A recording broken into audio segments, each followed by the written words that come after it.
Welcome to the deep dive. Today we're diving right into something critical, a real global flashpoint. Those recent U.S. airstrikes on Iran's nuclear facilities.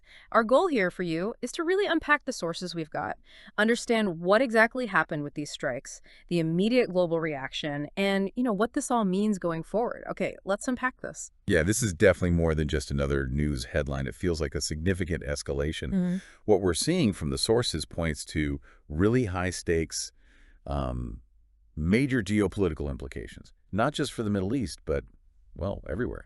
That definitely sets the scene. So the sources jump right into Operation Midnight Hammer, described as the biggest B-2 strike in U.S. history.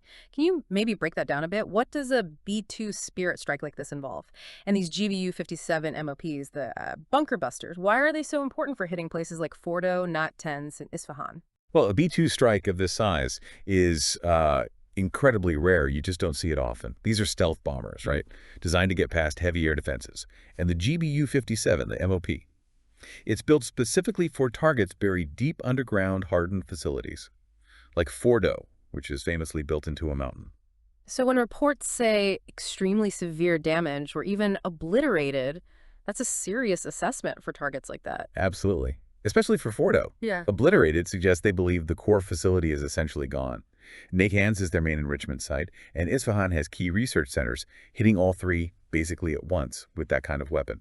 It sends a very, very strong message about capability. A powerful message indeed. So how did the world react? Instantly, I imagine. Our sources mention Israel's reaction was particularly strong. Oh, definitely. And what's fascinating is how fast everyone responded, each with their own angle. Israel immediately called it a necessary action.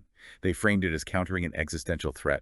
PM Netanyahu praised it, which fits their longstanding view that a military option has to be on the table. That's core to their strategy. And on the other side, Iran's allies. Predictably, yeah. Yeah. The Houthis, Hamas, Right. they condemned it, vowed resistance, which signals, potential trouble from proxies. Yeah. And then you've got the neighbors, Saudi Arabia, Iraq, Qatar. They're obviously worried about destabilization. They're right there. What about Europe? The UK, France, Germany?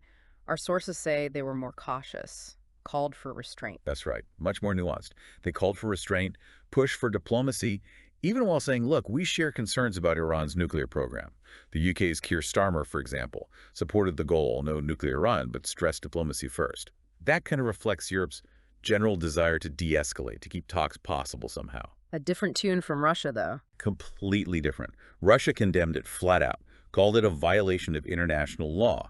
It's not as a challenge, really.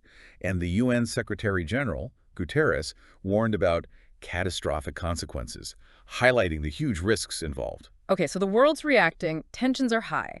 Now, the critical part from our sources, Iran's response. And here's where it gets really interesting. They avowed retaliation, fired missiles at Israel. Reports mention injuries, damaged Tel Aviv. But crucially, they threatened to close the Strait of Hormuz.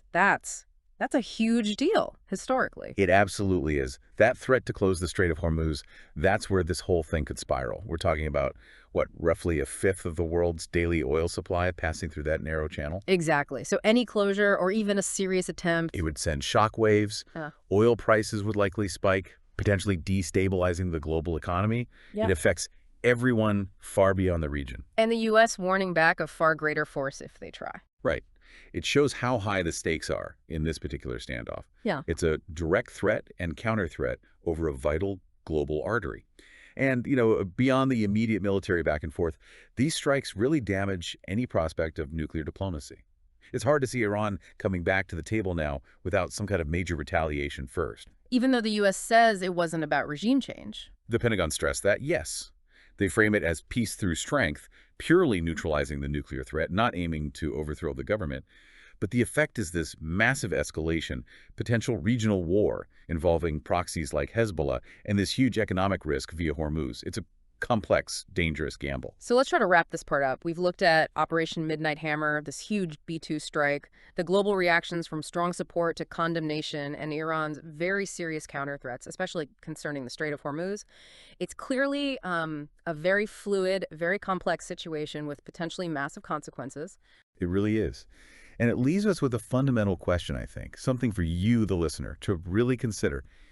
In a world that's so interconnected, how do you balance the goal of neutralizing an immediate threat against the risk of these cascading, maybe unforeseen consequences, especially when military action hits such critical global points? That's definitely the question to ponder. A huge thank you for joining us on this deep dive today. We really encourage you to keep exploring these complex issues.